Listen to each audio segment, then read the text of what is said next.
이준석 대표가 당내 분란을 공식 사과했습니다. 지도부는 한 발 물러섰지만 후보들 간의 신경전은 격해졌습니다. 윤 후보와 가까운 인사들은 무엇을 노리고 이러는 겁니까? 윤 후보께서는 정권 교체를 하러 우리 당에 오신 겁니까? 당권 교체를 하러 오신 겁니까? 윤석열 후보는 정권 교체를 하러 들어오신 건가? 당권 교체를 하러 들어오신 건가? 유승민 예비후보가 어제 기자회견에서 한 말입니다. 주말에 윤석열 캠프 특보가 SNS에 이렇게 적었죠. 이준석 대표, 유승민 캠프로 가서 맘껏 말을 하든지 아니면 무건수행해라. 이런 말을 해서 한바탕 소동이 있었는데 이 정도 발언까지 나오자 유승민 후보도 가만히 있을 수는 없겠다 했던 게 아닌가 뭐 이런 분석 나오는데요. 유승민 캠프의 지금 입장 궁금하고요. 또 어제 권익위가 발표한 부동산 투기 의혹자 명단에 대한 생각도 듣고 싶어서 이분 모셨습니다. 유승민 캠프 대변인 맡고 계세요. 국민의힘 김웅 의원 나오셨네요. 어서 오십시오. 예, 반갑습니다. 참 오랜만에 뉴스쇼 나오셨어요. 예, 감사합니다. 불러주셔서. 우리가 얼굴 봐서 좋긴 한데 예, 예. 국민의 당의 그 어수선한 이야기 때문에 지금 나오신 거라서. 국민의힘? 국민의힘에. 예, 지금 유쾌한 상황은 아니신 거죠? 아니 근데 뭐 어차피 경선이 벌어지면 어느 당이든 뭐 시끄러운 잡음은 있는 것이고요. 사실 우리가 그 잡음이 좀 없었을 때는 민주당의 그 경선에 비해서 저희 당의 그 주목도가 엄청나게 떨어졌었습니다. 예. 사실은 지금 전체적인 구도로 봤었을 때는 우리 후보들의 어떤 그 주목과 지지도가 지금 올라가고 있는 것이기 때문에 그건 잘만 이걸 활용하면 사실은 그렇게 썩 나쁜 것은 저는 아니라고 보고 있어요. 긍정적 마인드로 보자면 그렇다는 말씀인데. 근데 어제 유승민 후보의 기자회견 톤을 보면 굉장히 높고 강했습니다. 그렇죠. 네, 참고 맞습니다. 참다 폭발한 느낌? 뭐 이런 느낌을 좀 받았거든요. 어떻습니까? 뭐 사실 이제 그 어제 기자회견 하기 전에 그저께 그 캠프에서 회의가 좀 있었어요. 회의가 좀 있어서 지금같이 이렇게 분란이 심화됐고 또 그리고 저쪽에서는 계속 그 이준석 대표와 유승민 대표를 이렇게 같이 엮는 프레이밍을 계속 걸고 있는데 거기 잘못 빠지게 되면 사실 위험한 게 아니냐 이런 이야기들이 많이 나왔지만 이거는 그래도 너무한다. 그래도 참았던 이유는 뭐예요? 그래 자꾸 이 지금 말씀하신 대로 프레이밍 이준석, 유승민을 한 팀으로 묶는 프레이밍을 하는데 참았던 이유는 어찌 됐든 지금 그 유승민 후보 같은 경우에는 강점이라는 게 정책과 경제통이라는 부분이거든요. 근데 이런 그 난장판이나 이런 싸움판으로 들어가게 되면 결국 유승민 후보의 강점이라는 것은 사라지게 되는 그런 부분이 있습니다. 그리고 전체적으로 선거판에서 우리 당에 대한 어떤 그 처음에 관심은 있을지 모르지만 대안 세력으로서 과연 정권 교체를 해서 저들한테 맡길 수 있느냐라는 부분에 대해서 국민들이 심각한 그런 우려를 가질 수밖에 없는 거죠.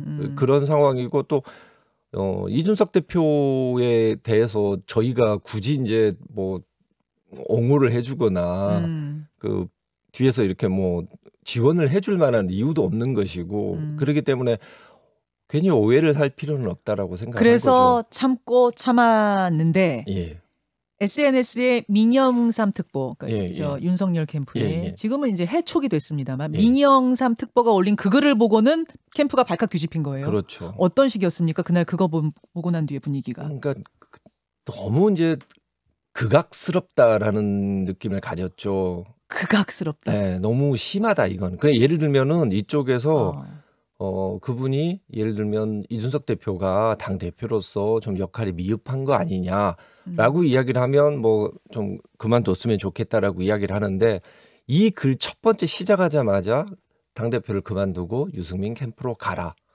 유승민 캠프로 가서 마음껏 얘기하시든지 그러든지 무건수행을 하라라고 이야기를 하고 있습니다. 그게 전형적인 프레이밍인 거죠. 그러니까 사실은 거기에서 유승민 캠프라는 것을 굳이 집어넣는 것 자체는 이준석 대표가 당대표로서 역할을 제대로 못한다라는 것보다는 오히려 유승민이 뒤에서 조종을 한다라는 이미지를 주기 위해서 그렇게 표현을 한 거라고 저희는 이제 볼 수밖에 없었던 거죠. 그래서 이제 그 부분에 대해서 사실 그 전에도 보면 신지호 특보께서 탄핵 이야기를 했지 않습니까? 이준석 탄핵. 예. 예. 그러니까 결국 그 탄핵을 하고자 하는 이유가 뭔가라고 들어보면 토론회 하자고 해서 탄핵을 하겠다고 했습니다. 근데 기억하실지 모르겠지만 이준석 그 당 대표는 후보로 그때 나왔을 때 네. 공약이 토론 많이 하겠다는 거였어요. 공약이 그거였어요. 예. 그래서 뽑혔습니다. 예. 그래서 공약대로 하자고 한 건데 예. 탄핵을 하겠다라고 했죠. 뭐 탄핵을 딱 하겠다라는 건 아니었지만 탄핵을 거론했었죠. 예, 탄핵은 누구나 예. 될 수 있다 이런 예, 취지로 그렇죠. 말씀하셨죠. 근데 그걸 그 반대로 생각을 해보면 그때 그리고 이제 뭐 이건 경준이의 월권이기 때문에 우리는 참석할 수 없다라고 이야기를 했습니다. 토론회는. 예. 근데 똑같은 경준이의 행사인데 비전 발표에는 참석을 한다는 거죠. 그러니까 토론 부분에 대해서 그렇게까지 신경질적인 반응을 보일 필요가 과연 있었느냐라는 문제가 좀 있었던 거죠. 근데 그때 당시에 신지호 특보가 그런 이야기를 했었지만 전혀 별다른 조치 없이 그냥 지나갔었습니다. 그리고 이번에도 반대로 한번 이야기를 해볼게요. 만약에 다른 캠프의 어떤 누군가가 네. 윤석열 후보는 지금 뭐 확장성도 없고 이러기 때문에 그냥 그만두시고 뭐 최재형 후보 캠프에 가서 선거운동을 돕든지 무건수행이나 하세요라고 이야기를 하면 어떤 일이 벌어졌겠습니까? 근데 똑같은 일을 지금 우리 당의 그래도 대표인데 네. 제일 보수 야당의 대표에게 이런 말을 던지고 그리고 기다렸다는 듯이 내가 사퇴를 했으니 이제는 더 이상 문제되지 않는다라고 이야기를 하는 것이죠. 이미 공은 다 던져놓고 프레이밍 작업은 끝난 상태에서. 아니 근데 그냥 그분이 캠프에 합류하신 지 얼마 되지도 않고 그냥 개인적인 차원에서 한 이야기다라는 게 윤석열 캠프의 말이거든요. 그럼 반대로 생각하면 그런 거죠. 제가 어느 방송에 나가서 뭐라고 이야기했었을 때 저는 분명히 유승민 측이라고 캠프 측이라고 분명히 이야기를 하고 있습니다. 캠프에 들어가서 이야기를 했는데 후보하고 전혀 관련이 없다라고 이야기를 한다면 후보가 기본적으로 그 캠프에 대해서 관리가 안 되고 있다는 거죠. 관리가 안 되고 있거나 아니면 아는데 모른 척하는 그렇죠. 거거나. 근데 저희는 일단은 만약에 관리가 안 된다고 생각하면 캠프 관리도 안 되는데 이 복잡한 국정은 어떻게 관리를 하겠습니까? 캠프 관리도 안 되는데 대통령 어떻게 하시겠느냐? 그렇죠. 그리고 그게 아니고 만약에 이건 같은 경우는 그전에 신지호 의원 때 정확하게 이런 부분에 대해서 마무리를 짓지 못하고 갔기 때문에 이런 일이 계속 반복되는 거 아닌가. 실제로 어느 정도 이런 심각한 그런 탄핵이 거론되고 그걸 가지고 정말 우리 당 안에서 정말 난리가 났지 않습니까? 내부 총질이 일어나고. 근데 캠프 안에서는 별일 없이 지나간 거죠. 파면이 되지 않았어요, 그분도? 파면되고 그런 건 아닌 걸로 알고 있습니다. 그러고 보니까 계시는군요. 알겠습니다. 근데 이런 반론이 가능할 것 같아요. 어쨌든 이준석 대표가 예전에 뭐 유승민 대통령 만들겠다 이런 발언한 게 뭐 최근 나오기도 했고 뭐 누가 되면은 지구를 떠나겠다 이런 발언 한 것도 있지 않느냐. 그럼 충분히 오해 살 수도 있지 않느냐. 이런 얘기도 할 수 있을 것 같은데요. 그게 올해 3월 달에 당대표 나오기 전에 한 이야기입니다.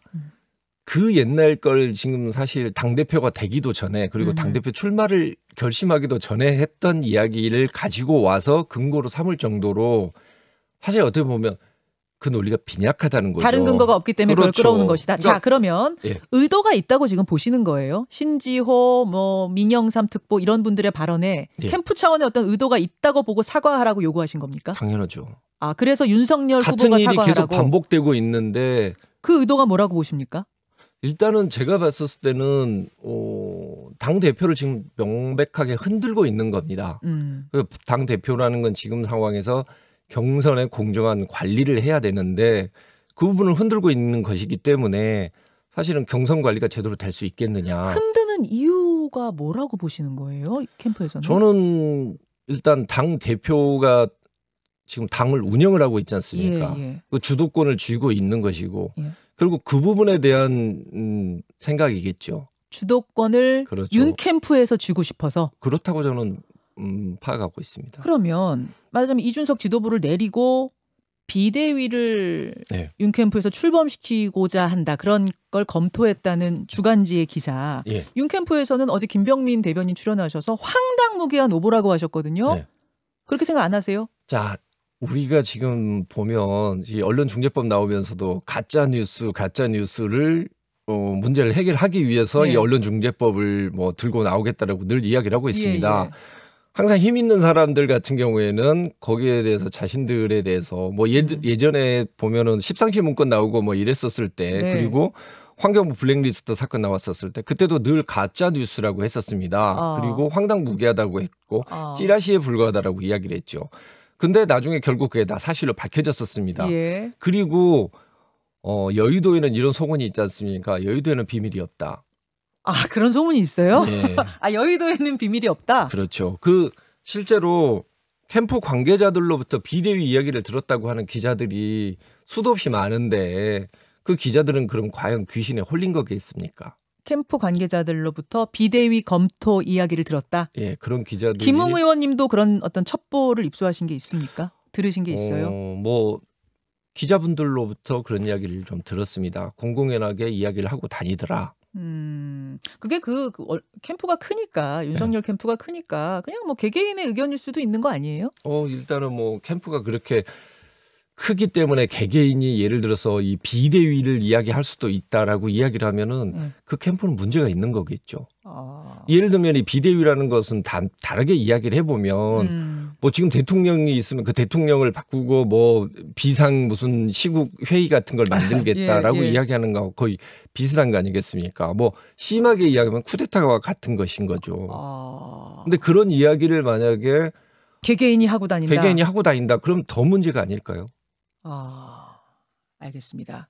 일단 비대위 체제를 검토하고 있다는 이야기는 오보가 아닐 것 같다는 지금 그런 그렇죠. 말씀. 그런 이야기를 지금 듣고 있는 사람들이 워낙 많기 때문에. 그래요. 아니 그럼 이준석 체제 내리면 누구를 세우려고요? 한대요? 소문은 뭐 비대위를 다시 만들면서 이제 과거 비대위원장을 다시 모셔와야 된다. 뭐 이런 소문도 있고 그런데 그 소문은 제가 봤었을 때는 팩트에 가깝지는 않다고 봅니다. 김종인 위원장 이름이 그래서 나오는 거다. 네. 근데 그거는 뭐 그다지 알겠습니다. 신빙성 있는 것 같지는 않습니다. 윤석열 후보가 유승민 후보에게 사과하라까지 지금 요구하셨는데 사과 안 한다면? 아니 그 저희한테 사과하라는 게 아니고 이준석 대표한테 사과한 거예요. 그렇죠. 그 사과는. 그리고 국민들 앞에 그리고 당원들 앞에는 이런 부분에 있을 때 이런 분란이 일어났고 예를 들면 그 캠프에서 같은 일이 계속 반복되고 있지 않습니까? 네.